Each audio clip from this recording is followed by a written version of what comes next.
इसने जिंदगी में 100 जंगें लड़े और एक भी नहीं हारी। दुनिया के बड़े बड़े जर्नील जिस हुकमत अमली को सालों में सीखते, वो उसे लम्हों में बदल देता था। इसने वक्त की 2 सुपर पावर्स को चैलेंज किया, वो भी 10 गुना छोटी फौज के साथ। तारीख इसे सैफुल्लाह यानी अल्लाह की तलवार के नाम से याद करती है। लेकिन खालिद बिन वलीद की असल हकीकत अफसानों से कहीं ज्यादा खौफनाक है। 7वीं सदी में दुनिया पर सिर्फ 2 ताकतों का राज था, रूम और फारस। इनकी फौजें लोहे और आग का तूफान थीं। अरब के तपते सहराओं से निकलकर उनको ललकारना मौत को दावत देने के मुतरादिफ था। फिर एक ऐसा शख्स उठा जिसने सहरा को अपना हथियार बना लिया। खालिद सिर्फ तलवार से नहीं लड़ता था, वो दुश्मन के दिमाग से खेलता था।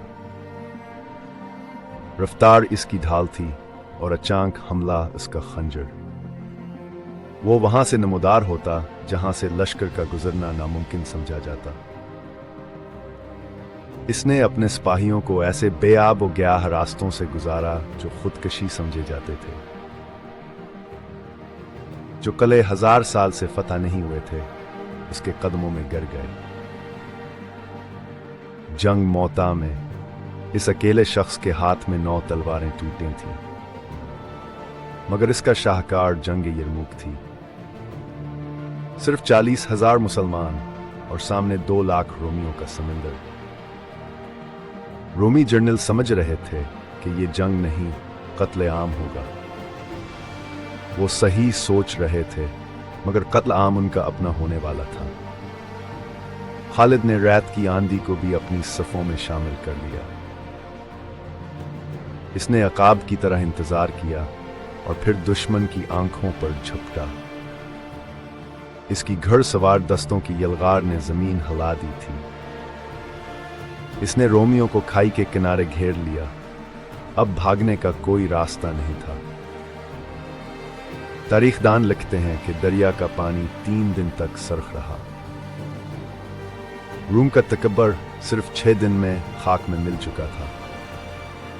लेकिन इन फतह के वक्त एक खत आया, इन्हें सपा सालारी से हटा दिया गया। अपनी ताकत के अरूज पर उन्हें माजूल कर दिया गया। क्या उन्होंने बगावत की? क्या उन्होंने तख्त मांगा? नहीं। वो खामोशी से एक आम सिपाही की तरह सफ में खड़े हो गए। उन्होंने साबित किया कि वो अपनी जात के लिए नहीं, बल्कि रब के लिए लड़ते हैं। बरसों बाद जब मौत करीब आई तो वो नाकाबिल शख्सियत जंगजू पड़ा। उन्होंने अपना बाजू दिखाया। जिस्म का कोई इंच ऐसा न था जहां जख्म का निशान न हो। उनकी आवाज में दर्द था।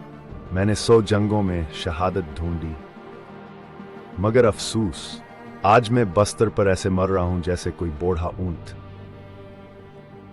इसका जवाब बहुत सादा था।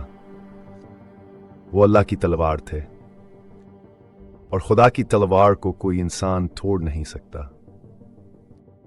इसलिए मैदान जंग में उन्हें मौत आ ही नहीं सकती थी। आज भी दुनिया की बड़ी बड़ी मिलिट्री एकेडमीज में खालिद की जंगी चालें पढ़ाई जाती हैं। सोचें, अगर उन्हें माजूल ना किया जाता तो क्या वो पूरी दुनिया फतह कर लेते।